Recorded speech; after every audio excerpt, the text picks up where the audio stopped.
So reason is different from violence, for example, different from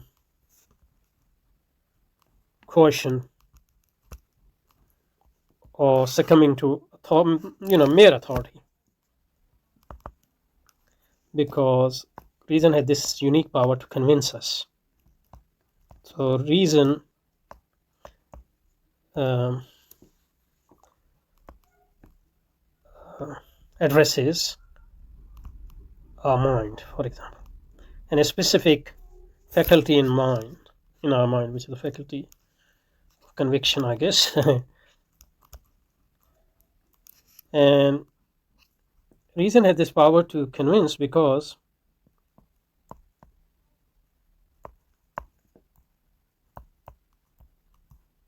it has relation to truth or validity. There's a difference between truth and validity, but I won't go into that in a minute. I won't get into that right now. So I accept something because I recognize it as true or correct or right, depending on what type of reason or what type of claim are involved. But reason work only, as I said, in a context.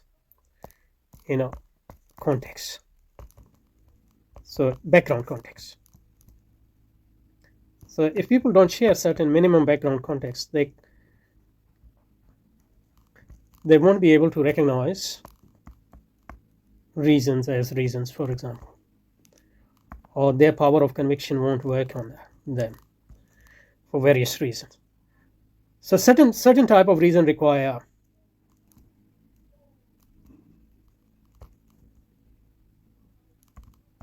only minimum background, like language, just being human, for example. Certain other reasons require more thick background, but this background is important. So it is in the context of background that you raise reason, and when you raise reasons, they are claims, and when you defend reason, those claim that those are actually positive reason. And when somebody recognize those reason as legitimate, valid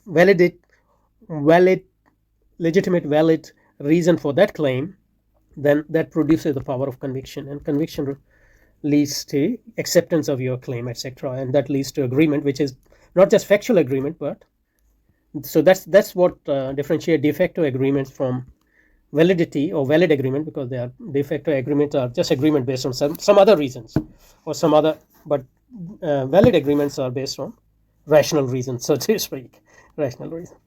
Now